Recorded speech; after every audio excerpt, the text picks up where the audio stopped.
Hi everyone. Last వీడియోలో మనం AC circuits related ఒక ప్రాబ్లమ్ చూసాం. And in this video we're going to have a look at a complex problem. ఇది కొంచెం కాంప్లెక్స్గా ఉంటుందన్నమాట. So let us go through this. ఇక్కడ ఫస్ట్లీ ఏంటంటే we have to determine, question ఏంటంటే we have to determine current over 5 milli henry and 0.1 mu farad. Current through ఈ 5 milli henry ఈ inductor, and you have to determine current through this capacitor కూడా.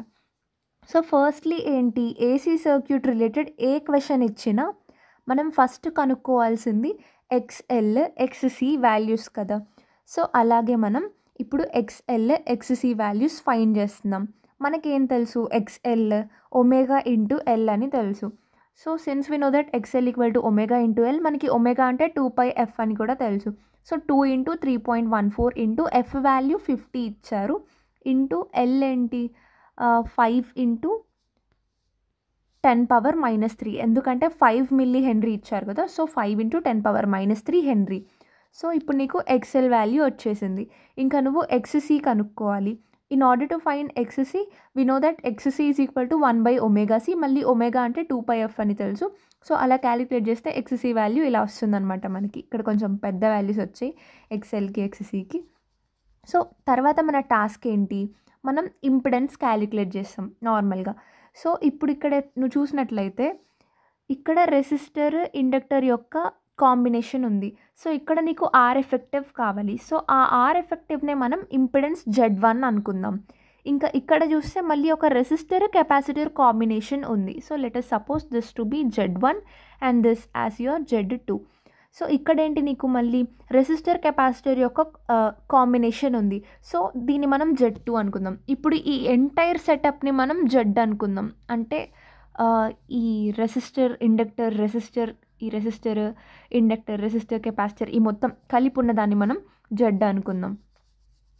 So ఇప్పుడు ఏంటంటే మనం ZL కనుక్కుంటే it will be J into XL. ఇదేంటి నీకు ZL value. So XL value నీకు ఆల్రెడీ తెలుసు. ఇంకా జెడ్సీ వాల్యూ ఏంటి, -J into XC. So XC value కూడా నీకు ఆల్రెడీ తెలుసు. సో ఇలా మనం ZLని ZCని కనుక్కుంటాం. సో ఇప్పుడు నీకు ZL ZC వచ్చేసింది అంటే similarly you can find your Z1. So నీకు Z1 అంటే ఏంటి, లైక్ ఆర్ ఎఫెక్టివ్ లాగా.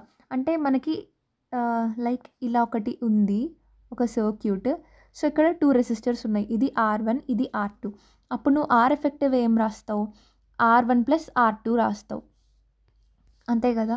సో ఇప్పుడు అదే వేలో ఇక్కడ నీకు ఏంటంటే ఒక రెసిస్టర్ ఒక ఇండక్టర్ ఇన్వాల్వ్ అయి ఉంది. సో అప్పుడు నువ్వు ఆర్ ఎఫెక్టివ్ అంటే Z1 అనుకున్నాం దీనికి. So Z1 is equal to 10. ఇక్కడ నీకేంటి, ఇండక్టర్ ఉంది. సో ఇండక్టర్ ఉంది కాబట్టి +J ఇంటూ XL రాస్తాం, లేదా 10 ఆల్రెడీ మనం ZL కనుక్కున్నాం కదా. J into XL is nothing but ZL. So direct ZL రాస్తాం. సో ఆ విధంగా నీకు Z1 వాల్యూ వచ్చేస్తుంది, విచ్ ఇస్ R1 వాల్యూ ఎంత 10.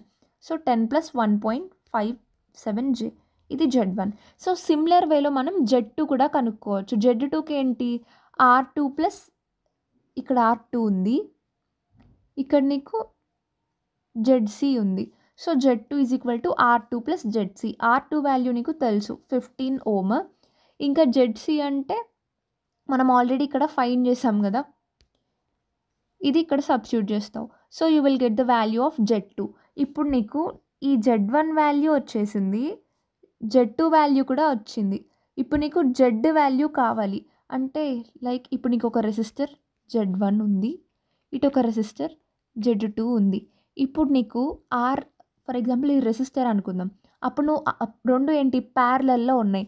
ప్యారలల్లో ఉన్నప్పుడు ఆర్ ఎఫెక్టివ్ కనుక్కోవాలి అంటే ఏం చేస్తావు, R effective is equal to Z1 into Z2 by Z1 + Z2 కదా. సో ఇక్కడ ఆ ఆర్ ఎఫెక్టివ్నే మనం Z ఎఫెక్టివ్ అనుకుందాం. ఇప్పుడు మీకు కాన్సెప్ట్ అర్థమైందా అనుకుంటున్నాను. సో అలాగా Z is equal to Z1 into Z2 by Z1 + Z2. So ఈ మొత్తం దానికి మనం Z వాల్యూ, ఈ మొత్తం దానికి మనం Z వాల్యూ కనుక్కున్నాం అంటే అప్పుడు మనకి సర్క్యూట్ ఇలా సింప్లిఫై అయిపోతుంది చూడు. ఇక్కడ నీకు Z ఉంటుంది, సో అలాగా. ఓకే, మీకు అర్థమవుతుందని అనుకుంటున్నా. ఇప్పుడు ఇంకా నీకు Z value Z1 into Z2 by Z1 plus Z2. Z1 value తెలుసు, Z2 వాల్యూ తెలుసు. సో అక్కడ అవి రెండు ఏంటి నీకు రెక్టాంగులర్ ఫామ్లో ఉన్నాయి బై Z1 ప్లస్ Z2.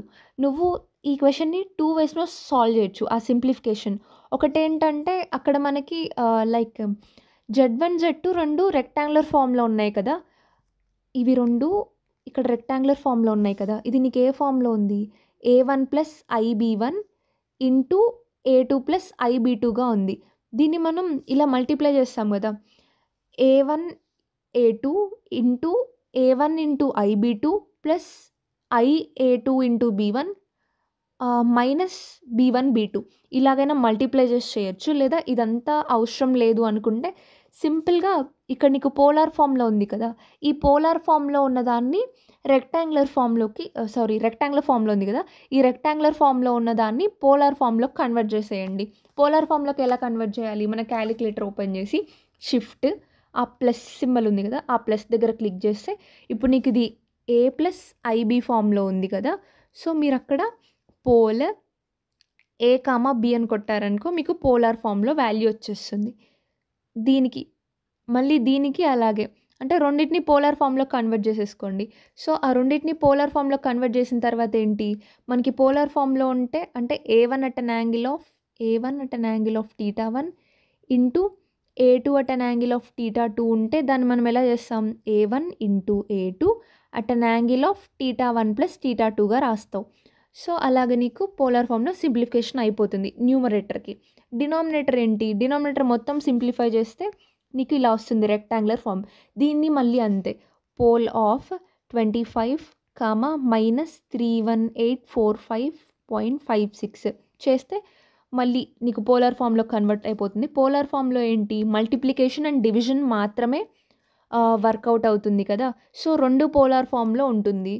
రెండు పోలార్ ఫామ్లో ఉన్నప్పుడు మనం దాన్ని ఈజీగా అంటే A1 at an angle of θ1 by A2 at an angle of θ2గా ఉంటే A1 by A2 at an angle of θ1 plus θ2గా రాసేయచ్చు. సో అలా ఈజీగా సింప్లిఫై చేసేస్తాం, అంటే ఇదంతా అవసరం లేకుండా. సో అలా మాకు రాదు అనుకుంటే మాన్యువల్గా క్యాలిక్యులేట్ చేయాలి అనుకుంటే ఇలా Z1 ఇంటూ Z2 ఇలా యూస్ చేసి క్యాలిక్యులేట్ చేస్తావు. సో ఫైనల్గా నీకేంటి జెడ్ వాల్యూ వస్తుంది. So you will get Z value as 10.12 at an angle of 8.19. ఈ వాల్యూస్ కొంచెం అటు ఇటు కూడా అవ్వచ్చు, అంతేం పట్టించుకోకండి. సో ఇప్పుడేంటి నీకు జెడ్ వాల్యూ వచ్చేసింది. ఇప్పుడు నీకు మొత్తానికి జెడ్ ఎఫెక్టివ్ కావాలి అంటే ఇప్పుడు మనకు వచ్చింది ఓన్లీ జెడ్ వాల్యూ మాత్రమే కదా, అంటే ఈ సర్క్యూట్ మనకి ఇలా సింప్లిఫై అయ్యింది అనమాట. ఇక్కడ R, ఇక్కడ జెడ్. సో ఇప్పుడేంటి ఇక్కడ ఒక రెసిస్టర్ ఉంది, ఇక్కడ జెడ్ ఉంది, మళ్ళీ నువ్వు జెడ్ ఎఫెక్టివ్ కనుక్కోవాలి. అంటే జెడ్ టోటల్ అనుకుందాం ఈసారి దాన్ని, అప్పుడు ఏమవుతుంది ఆ R ప్లస్ జెడ్ అవుతుంది కదా, సో అలా కనుక్కోవాలి. ఇప్పుడు నీకు జెడ్ టోటల్ అంటే resistor 5 at an angle of angle ఏం లేదు కాబట్టి అట్ అన్ యాంగిల్ 0గా తీసుకుంటావు, ప్లస్ ఈ జెడ్ ప్యారలల్లో వచ్చింది కదా ఆ ప్యారలల్ వాల్యూ తీసుకుంటావు. ఇప్పుడేంటి పోలార్ ఫామ్లో అడిషన్ పాసిబుల్ అవ్వదు కాబట్టి మనం దీన్ని ఏంటి రెక్టాంగులర్ ఫామ్లో కన్వర్ట్ చేయాలి. రెక్టాంగులర్ ఫామ్లో అయితే మనకి you can easily make addition and subtraction కదా. సో ఇది నీకు రెక్టాంగులర్ ఫామ్లో కన్వర్ట్ చేయాలంటే క్యాలిక్యులేటర్లో ఏం యూస్ చేయాలి, రెక్టాంగులర్ ఫామ్ 5, 0 అలా చేస్తే నీకు రెక్టాంగులర్ ఫామ్లోకి కన్వర్ట్ అయిపోతుంది. అలా రెక్టాంగులర్ ఫామ్లోకి రెండింటిని కన్వర్ట్ చేసిన తర్వాత వాటిని యాడ్ చేస్తే నీకు జెడ్ టోటల్ వాల్యూ వచ్చేస్తుంది. సో ఇప్పుడు మనకి జెడ్ టోటల్ వాల్యూ వచ్చింది కదా, సో ఇలా వస్తుంది. ఇప్పుడు నీకేంటి ఐ వాల్యూ కనుక్కోవాలి మనం. ఇప్పుడు టోటల్గా సర్క్యూట్లో ఐ వాల్యూ కనుక్కుంటాం. నీకు వి వాల్యూ ఆల్రెడీ తెలుసు, వాళ్ళు 230 వోల్ట్ అని మెన్షన్ చేశారు. ఇంకా జెడ్ వాల్యూ కూడా తెలుసు, జెడ్ టోటల్. సో జెడ్ రెండు తెలుసు. సో ఇప్పుడు నువ్వేం కనుక్కోవచ్చు, V = IR అని మనకు తెలుసు. అలాగే ఇక్కడ V = I × Z. I value కావాలి అంటే V/R అంటే V/Z. So 230 at an angle of 0 by 15.07 at an angle of 5.98. రెండు పోలార్ ఫామ్లో ఉన్నాయి కాబట్టి ఈజీగా మనం లైక్ మల్టిప్లికేషన్ డివిజన్ చేయొచ్చు. సో అలా చేస్తే నీకు ఐ వాల్యూ వచ్చేసింది. సో ఒకసారి సర్క్యూట్ చూడండి. ఇక్కడ మనకి V వాల్యూ ఆల్రెడీ ఇచ్చేశారు 230 వోల్ట్ అని చెప్పేసి. సో ఇంకా మనకి ఈ సర్క్యూట్ మొత్తం ఇట్లా సింప్లిఫై అయిపోయింది. లైక్ ఇక్కడ నీకు జెడ్ ఉంది, జెడ్ టోటల్. ఇంకా నువ్వు I వాల్యూ కనుక్కోవచ్చు కదా, నీకు V వాల్యూ తెలుసు. So V is equal to IZ. అలా I వాల్యూ కనుక్కున్నావు. సో ఇప్పుడు నువ్వు I వాల్యూ కనుక్కున్న తర్వాత ఇక్కడ ఇవి 2 ప్యారలల్ ఉన్నాయి. సో ఇక్కడ నీవు వోల్టేజ్ కనుక్కోవాలి కదా, అంటే ఇప్పుడు నువ్వు వోల్టేజ్ కనుక్కోవాలి అంటే ఏంటి, మనకి V parallel is equal to I parallel into Z కదా. సో I ప్యారలల్ ఇప్పుడు మనం కనుక్కున్నాం 15.26 at an angle of 5.98 into Z value ఎంత, Z ప్యారలల్ అంటే Z ఎఫెక్టివ్ మనం Z1 into Z2 by Z1 plus Z2 చేసాం కదా, దాని value 10.12 at an angle of 8.19 కదా. సో అలాగా మనం కనుక్కుంటే V parallel into I parallel, V parallel equal to I parallel into Z. So అలా చేస్తే నీకు V ప్యారలల్ వాల్యూ వస్తుంది. ఇంక ఇది ఏంటి, 2 పోలార్ ఫామ్లో ఉన్నాయి. పోలార్ ఫామ్లో ఉన్నప్పుడు you can easily multiply them. So multiply చేసేయండి డైరెక్ట్, ఇదంతా చూడకండి, మీరు మీ ఓన్గా మల్టిప్లై చేసి సాల్వ్ చేసేసేయండి. ఇంకా మనకేంటి క్వశ్చన్ ఏంటంటే we have to determine current through 5 milli henry. చూడండి ఇక్కడ ఈ 5 మిల్లీ హెన్రీ ఇండక్టర్ ఉంది కదా, అక్కడ నువ్వు కరెంట్ ఎంతో కనుక్కోవాలి. So your aim is to find current here.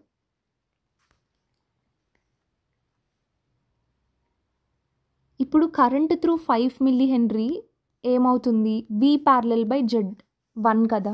మనకేంటి ఆ 5 మిల్లీ హెన్రీ ఉన్న దగ్గర వోల్టేజ్ వ్యారీ అవుతుంది. సో ఆ వోల్టేజ్ని మనం V ప్యారలల్ అనుకున్నాం. ఇంకా అక్కడ మనం ఆ ఎఫెక్టివ్ రెసిస్టెన్స్ని ఏమనుకున్నాం, Z1 అనుకున్నాం. నీకు Z1 వాల్యూ తెలుసు, V ప్యారలల్ తెలుసు. ఇంకా I అంటే ఏంటి, V బై Z కదా. So V parallel by Z1 చేస్తావు. అలా చేసినప్పుడు నీకు కరెంట్ త్రూ 5 మిల్లీ హెన్రీ వస్తుంది. సో V ప్యారలల్ వాల్యూ నీకు ఏమని తెలుసు, 154.2 అట్ అన్ యాంగిల్ ఆఫ్ 2.93 తెలుసు. ఇంకా Z1 వాల్యూ మనం ఆల్రెడీ కనుక్కున్నాం. సో Z1 వాల్యూ చూపిస్తాను ఒకసారి. సో Z1 వాల్యూ ఇక్కడ 10 ప్లస్ 1.57 J వచ్చింది కదా. సో నువ్వు Z1 వాల్యూ ఆల్రెడీ కనుక్కున్నావు. ఇంకా నీకు V ప్యారలల్ Z1 2 తెలుసు కాబట్టి కరెంట్ త్రూ 5 మిల్లీ హెన్రీ ఈజీగా ఫైండ్ చేయొచ్చు. 2 పోలార్ ఫామ్లో ఉన్నాయి. ఈ క్యాలిక్యులేషన్ ఇంకా మీకే అర్థమైపోయింది. ఇంకేంటి, ఫర్ సపోజ్ మనం వోల్టేజ్ కూడా కనుక్కోవాలి అనుకో, వోల్టేజ్ అక్రాస్ ఇప్పుడు నువ్వు IC కనుక్కోవాలనుకో, అంటే కరెంట్ త్రూ దట్ కెపాసిటర్ ఉంది కదా,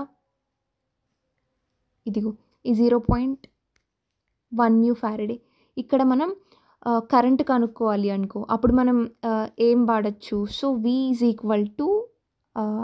equal to V parallel by Z2 వాడితే సరిపోతుంది కదా. అలా వాడితే నీకు ఈ IC వాల్యూ కూడా వచ్చేస్తుంది. ఇప్పుడు నువ్వు వోల్టేజ్ అక్రాస్ ఆ కెపాసిటర్, ఇందాక నేను మీకు చూపించాను కదా, ఈ కెపాసిటర్ వద్ద వోల్టేజ్ కనుక్కోవాలి. సో ఈ కెపాసిటర్ దగ్గర మనం వోల్టేజ్ కనుక్కోవాలి అంటే మనకి V is equal to I into R అని తెలుసు. సో ఆ పర్టికులర్ ఇన్స్టాంట్ దగ్గర కరెంట్ ఏంటి, IC ఉంటుంది. ఇంకా ఆ ZCని మనం Z2గా అనుకున్నాం కదా. సో IC ఇంటూ Z2 అవి 2 వేసి మల్టిప్లై చేస్తే నీకు వోల్టేజ్ అక్రాస్ 1 μ ఫారడ్ వస్తుంది. అది 154.2 at an angle of 2.93. So ఈ వీడియో మీకు నచ్చిందని అనుకుంటున్నాను. ఇంకా I thought that every one of your understanding, మీ అందరికీ అర్థమైందని అనుకుంటున్నాను. And if you have any doubts regarding this topic please feel free to ask me in comment section. And మీరు ఈ క్వశ్చన్ ఒకసారి స్క్రీన్ షాట్ తీసుకోవాలి అంటే you can take it. This is first page of your question. So ఇంకా second page చూపిస్తాను. This is your second page and this is your third page. నాకు ఇది మళ్ళీ రాసి డిస్కస్ చేసేంత టైం లేదు. సో డైరెక్ట్ నేను ఆ నోట్స్ని ఇలా స్క్రీన్ రికార్డ్ చేసి చెప్పాను. అండ్ మీకు ఇంకేమైనా డౌట్స్ ఉంటే you can ask me in comment section.